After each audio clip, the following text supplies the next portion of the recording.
He said, what? That there would appear to be no great need to hurry the talks. And indeed, the military situation would justify stringing them out. That's not much good for the guys in the field actually fighting, is it? No. Okay. Bye. October 7th, 1951. The nations of the British Commonwealth have sent a lot of force to fight this war in various brigades and regiments, and 2 months ago, they were reorganized as the 1st Commonwealth Division. This week, that division goes into action in its first major operation.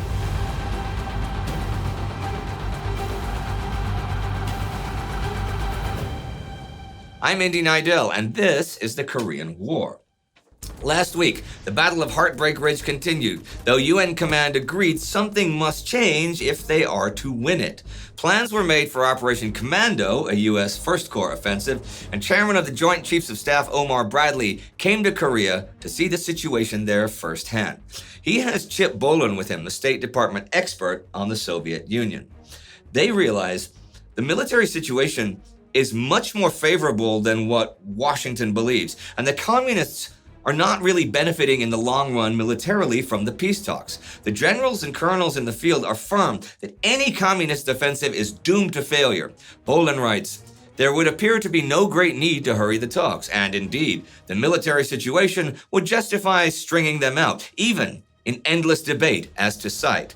Though he does add that with the mounting American casualties, they should still try to get acceptable armistice terms and avoid a complete breakdown of talks. Bradley and Bohlen are now also completely behind UN Commander Matt Ridgway's refusal to continue the talks at Kaesong. Ridgway is now also behind Washington's view that there will be a 20-kilometer demilitarized zone, and that should be formally reintroduced if the talks resume, though with some reservations. Ridgway's troops are involved in a lot of actual fighting just now as well.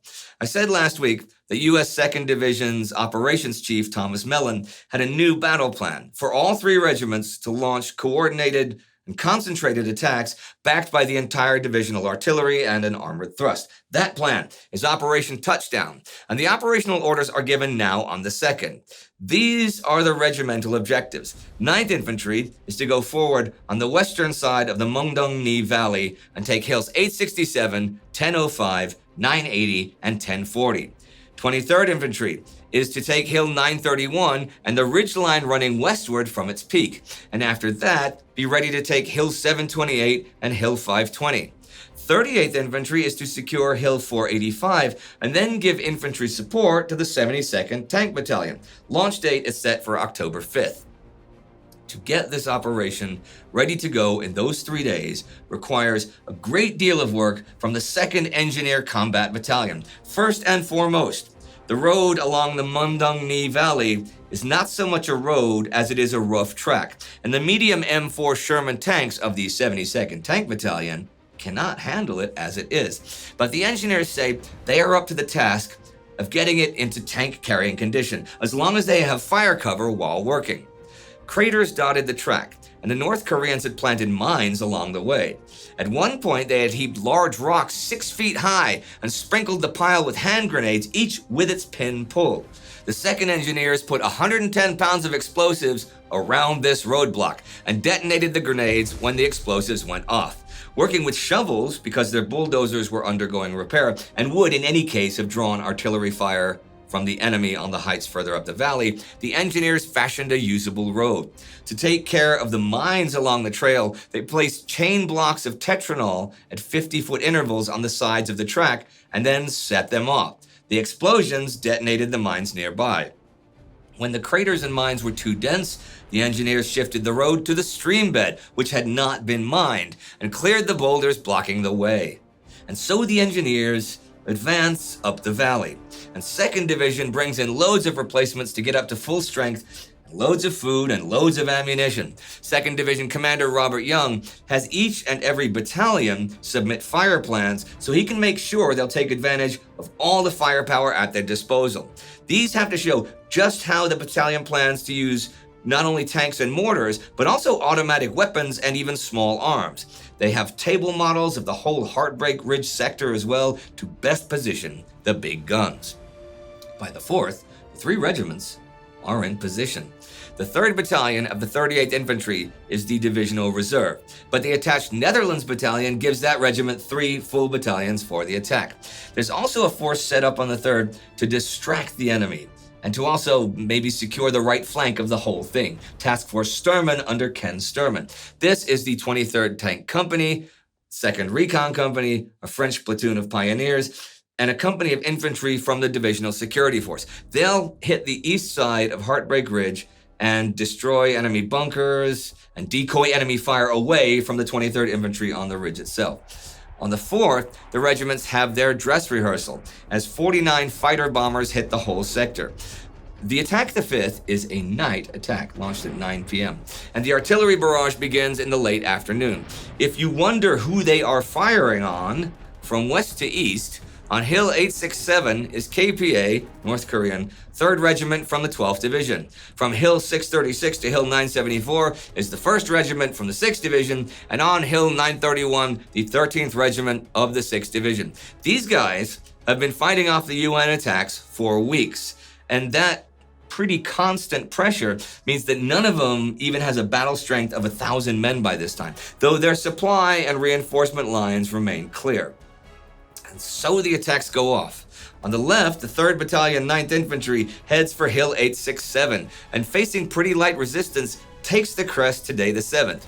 The 38th Infantry makes really good progress too. Already the 4th, they find out the North Koreans have abandoned Hill 485, south of Hill 728, so they send force to take it, the 1st Battalion, which they do by noon the 6th. 2nd Battalion takes Hill 636 the 7th. Taking those 2 hills gives the engineers the cover they need to finish the work on the tank road for the 72nd Tank Battalion.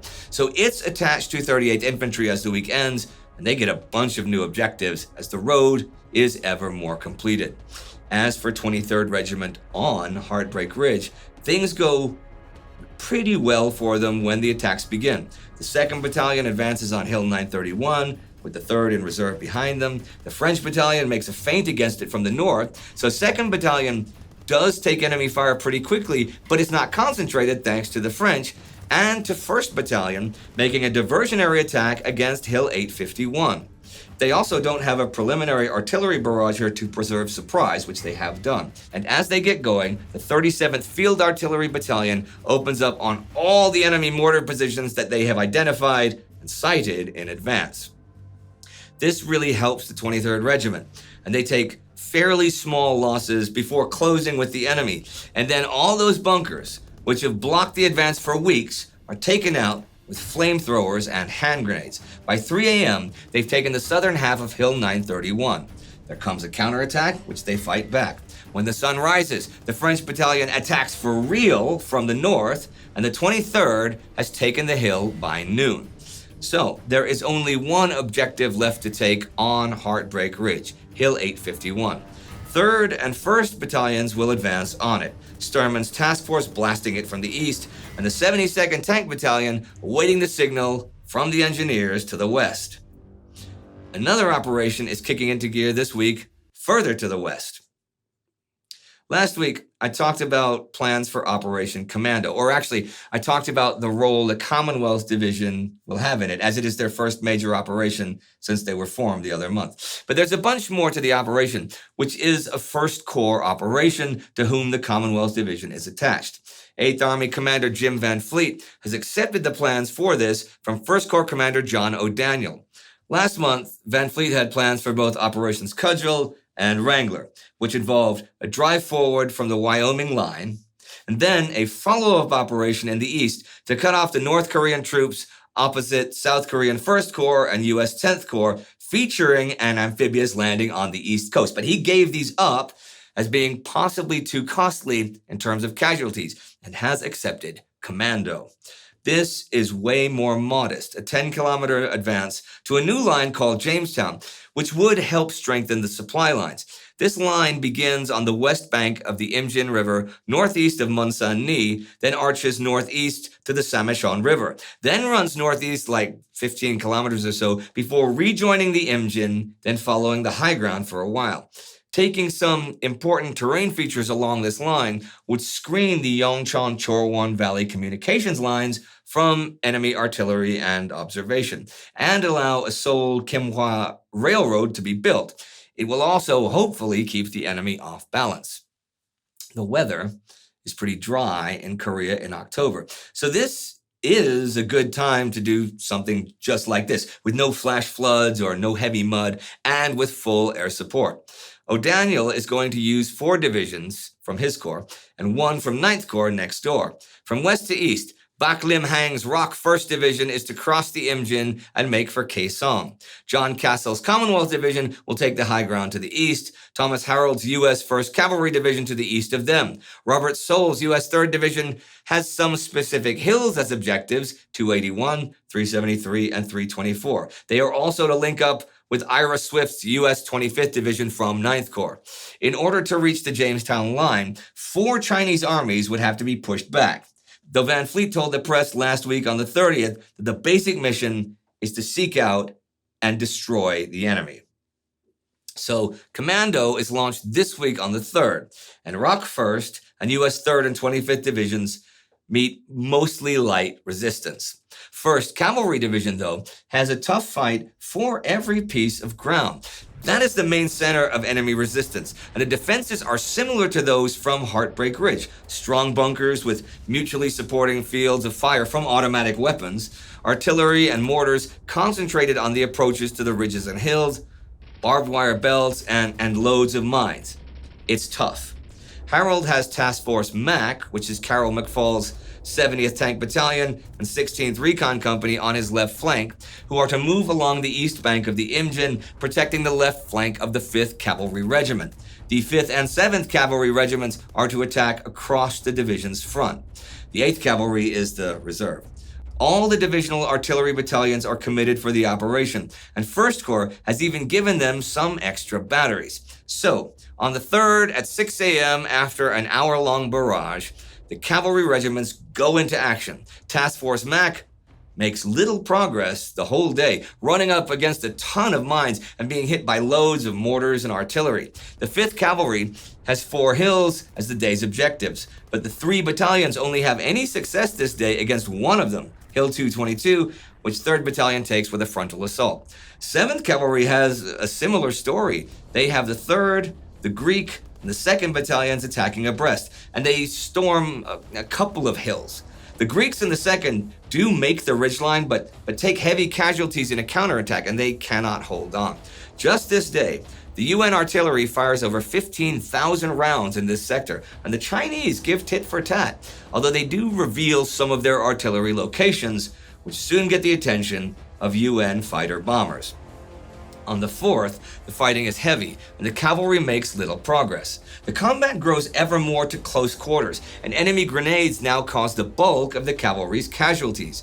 Both sides are reinforcing and sending in reserves, and by the end of the day, the 1st Cavalry Division is facing most of the Chinese 47th Army, who we've seen before is a crack one.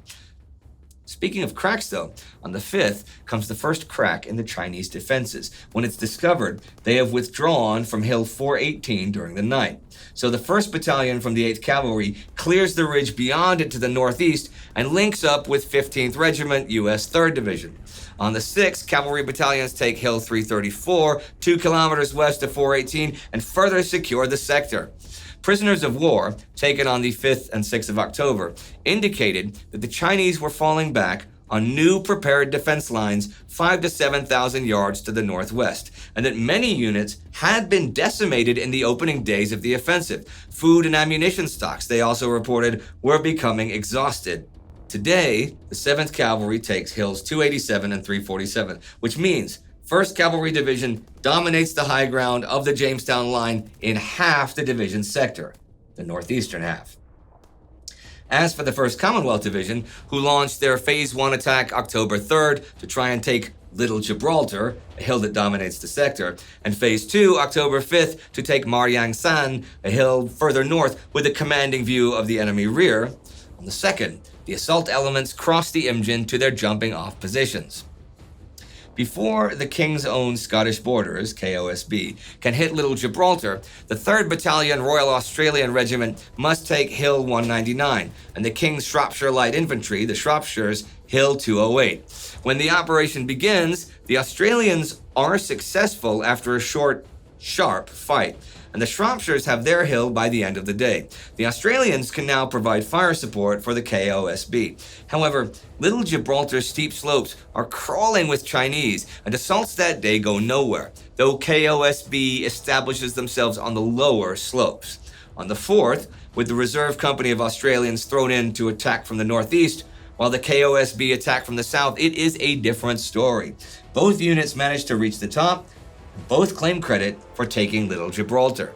Phase 2 goes off as planned, and by the end of the day, the 6th, most of Mariangsan is in Commonwealth hands, though Hill 217, one of its spurs, is still in very well-defended Chinese hands. A major Chinese counterattack goes off tonight, the 7th. 3 counterattacks, actually, but the waves of Chinese infantry are repulsed.